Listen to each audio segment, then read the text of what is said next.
현재 시각 8시 15분 지나고 있습니다. 5.18 민주화운동 피해자의 정신적 상처를 치유하는 광주 트라우마 센터가 지난 2012년 문을 열었습니다. 매년 2,000명에 가까운 시민들이 이용을 하고 있다고 합니다. 특히 현대사 속에서 이 국가의 불합리한 결정과 폭력들이 국민들의 마음을 다치게 한 경우들이 5.18 광주 민주화운동을 비롯해 우리 한국 사회에는 대단히 많습니다. 그런데도 그런 치유를 전담하는 유일한 기관인 이 광주 트라우마 센터가 상설 기관이 아닌 한시 사업으로 추진되고 있기 때문에 그 한계도 많이 있는 것 같습니다. 광주 트라우마 센터의 상설화 대단히 중요한 문제가 아닌가 싶은데요. 관련 이야기 나눠보겠습니다. 오수성 광주 트라우마 센터장 연결돼 있습니다. 안녕하세요, 센터장님. 예, 안녕하세요. 네, 5월이 오면 특히 이 광주 트라우마 센터 몹시 바쁘시겠습니다. 예, 좀 바쁩니다. 네, 어떤 활동들 하고 계십니까 현재? 어저께는 아마 그 국제 회의를 갖다 열어가지고요. 네. 그 심포지움을 열어가지고 불처벌이라는 주제로 아마 그 호주하고 말레이시아 또 한국에 있는 변호사들이나 교수들이 와가지고 아마 그에 대해서 논의를 했습니다. 네. 그리고 끊임없이 국가폭력에 의한 트라우마로 지금 고통을 받고 계시는 분들의 치유에 계속적으로 좀 그런 활동들을 하고 계시는 거 아니겠습니까? 예, 그렇죠. 예. 네. 그리고 또 뭐 직접 이런 환자분들을 찾아가는 5월 심리 치유 이동센터도 운영하신다는데 그 이야기도 예. 곁들여 주시죠. 예, 아마 지금 오늘 오후하고 내일 오전에 그 금남로하고 망월동에서 그 5월 심리치유 이동센터를 갖다가 저희들이 운영하고 있습니다. 네. 그래서 광주 트라우마 센터의 어떤 그 트라우마 치유 경험을 일반 대중에게 홍보하고 네. 5월 증후군을 호소하는 시민들을 대상으로 해서 심리 검사를 하고 필요할 경우에는 심리 상담을 갖다 지금 실시하고 있습니다. 네. 센터장님 방금 이 5월 증후군이라는 말씀을 하셨는데 우리 센터장님께서 이 대학교에 재직하실 때 이 5월 증후군이라는 말을 최초로 또 정의하신 분 아니시겠습니까? 예. 네. 5월 증후군 어떤 증상을 말하는 겁니까? 그러니까 4, 5월만 되면 굉장히 우울하고 불안하고 답답함을 느끼는 경우인데요. 네. 또 경우에 따라서는 또 아마 분노 감정을 갖다 나타내는 현상들이 나타나는 것을 갖다가 아마 5월 증후군이라고 제가 명명했습니다. 네. 결국은 이 5월이 되면 이 5.18에 대한 아픈 상처가 내재적으로 이게 지금 치유되지 않기 때문에 나타나는 이런 분노감 그렇게 이해를 할 수 있을까요? 예, 그렇죠. 예. 근데 이런 부분들은 직접적으로 피해를 겪으신 분, 현장에서 직접 피해를 받으시고 상처를 입으신 뿐만이 아니고 광주 시민 또 넓게는 이 대한민국 국민들도 함께 이렇게 느끼는 그런 증상 아닌가요? 그렇죠. 어떻게 보면은 그 5.18 당시에 사실 도청 앞에 엄청난 사람들이 모였지 않습니까? 네. 근데 마지막까지 도청을 지킨 사람은 그렇게 많지 않았죠. 네. 그래서 뭐 도청을 지키지 못한 사람들은 아주 상당히 어떤 마음이 빚을 지고 있는 것 같아요. 네. 그런 것들이 아마 5월만 되면 다시 나타나는 것 같고요. 네. 다른 지역에 있는 사람들은 광주에서 그런 일이 있었을 때 자기가 아무것도 할 수 없었다는 그런 거에 대한 어떤 마음의 빚이 있었던 것 같아요. 네. 그래서 아마 5월만 되면 아마 그런 현상들이 다른 지역에서도 나타나는 경우가 종종 있습니다. 네.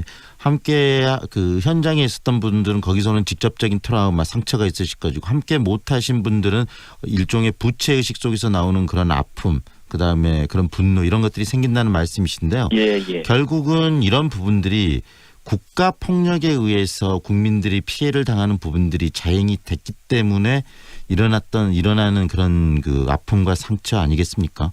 그렇죠. 예. 네. 그리고 그런 부분이 또 쉽게 치유가 되지 않기 때문에 38년이 지난 지금도 계속적으로 이 트라우마 치유가 이루어지고 있는 부분일 텐데요.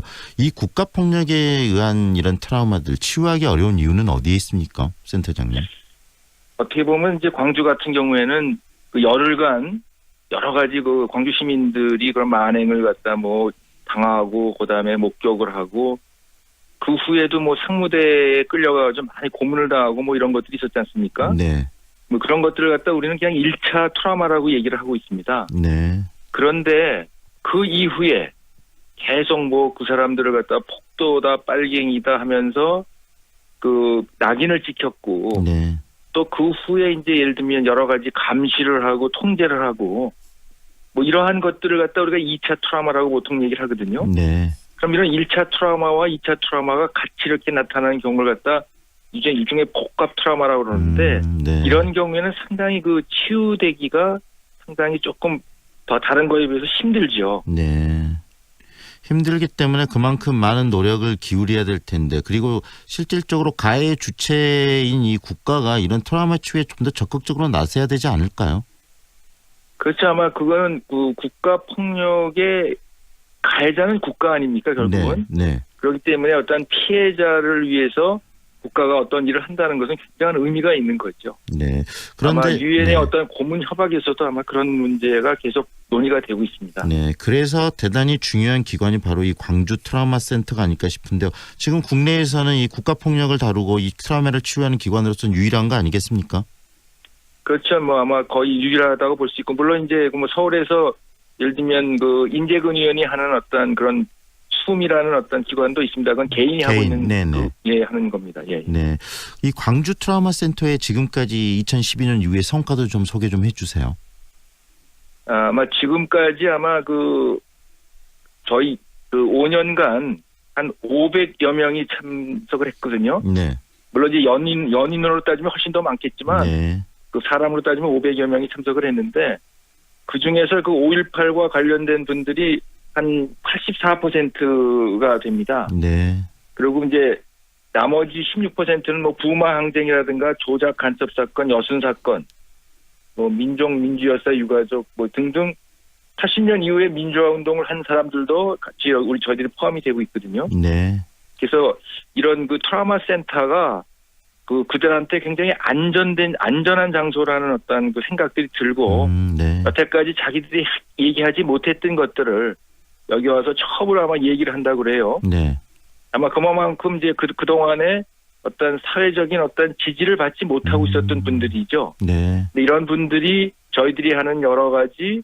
그 프로그램, 네, 뭐 예를 들면 원예 프로그램, 미술 프로그램, 음악 프로그램, 몸동작 프로그램 이런 것들을 통해서 조금은 좀 어떤 마음의 안정을 얻고 네, 그러면서 이제 본격적으로 지금 어떤 그 개인 상담이나 뭐 이런 집단 상담 같은 것들에 좀 참여를 하시게 됐습니다. 네. 계속적으로 이런 트라우마를 그래서 풀어가는 과정들은 굉장히 지속성이 중요할 것 같다는 생각이 드는데요, 센터장님. 예, 예. 그런데 지금 이 광주 트라우마 센터가 현재 상설기관이 아니고 한시적인 사업 형태로 운영이 되고 있는 거죠. 어떤 이야기인가 정리 좀 해주세요. 예, 지금 그 개설 당시에는 사실 보건복지부 시범 사업을 시작을 했거든요. 네, 그래서 보건복지부하고 광주광역시가 그 매치 펀딩으로 시작을 했어요. 네, 근데 이제 보건복지부가 자꾸 이제 그 뭐 인권에 대한 인권 옹호 활동 같은 것들을 하는 것에 대해서 굉장히 여러 가지를 반발을 하고 그러다가 이제 예산을 끊었습니다. 네, 그래서 2016년부터 이제 광주광역시가 지금 운영을 하고 있어요. 네, 그래서 지금 이제 아마 여러 가지 이러한 그 논의가 지금 되고 있는데요. 네, 왜냐하면 이제 아까 말씀드렸듯이 국가 폭력의 가해자는 이제 국가 아닙니까? 네, 그래서 이 국가가 치유의 주체가 된다는 건 상당히 의미가 있는 것이거든요. 네, 그래서 지금 과거사의 청산이라는 어떤 측면에서 지금 행정안전부에서 국가폭력 그 치유센터를 성서화하는 것이 좀 바람직하거든요. 네. 그래서 지금 이제 그런 것들이 지금 논의되고 있는 상황입니다. 방금 이제 논의 과정이라는 말씀하셨는데 정말 그 시범 사업 또는 한시 사업이 아닌 이제는 국가의 어떤 기구로서 역할을 하고 그다음에 상설 기관이 돼야 될 필요성이 굉장히 크겠습니다. 예, 그렇습니다. 외국 예. 같은 데는 어떻습니까? 이런 부분에 대해서 또 외국도 그런 경험들이 있는 국가들이 많이 있을 텐데. 예, 아마 지금 네. 아마 그 고문 치유에서 가장 이제 앞선 나라는 아마 덴마크인데요. 네, 덴마크에 이제 아마 세계적인 어떤 고문 피해자들이 아마 덴마크로 오게 되는데, 그 덴마크도 예를 들면 어떤 그 국가에서 그것을 운영을 하고요. 네, 여러 가지 아마 지금 트라우마 센터가 있는 곳은 아마 거의 한 50여 개국이 트라우마 센터가 있습니다. 네, 물론 이제 그 중에서 국가가 운영하는 것도 있고 또는 뭐 민간인들이 돈을 모아가지고 하는 것도 있지만 네. 그 아마 국가가 그런 것들에 대한 어떤 책임을 지는 나라가 여러 군데 있습니다. 네. 이제는 우리도 이 광주 트라우마 센터 운영에 국가가 직접적으로 개입하고 그다음에 상설 기구하고 이런 과정들이 좀 더 본격적인 논의가 있어야 되지 않겠습니까? 그런 점에서. 예, 지금 그래서 계속적으로 지금 논의가 되고 있고 네. 어떠면은 아마 이제 앞으로 그 국가가 이런 걸 책임을 지고 그다음에 국비로 네. 운영을 하고 또 독립적이고 어떤 상설적인 어떤 기구로서 네. 운영이 아마 될 것이라고 저는 기대하고 그런 노력을 하고 있습니다. 네, 상설 기구가 돼야지 또 전문 인력 채용이나 이런 부분들을 통해서 보다 심도 있는 트라우마 치유를 할 수 할 수도 있을 것 같고요.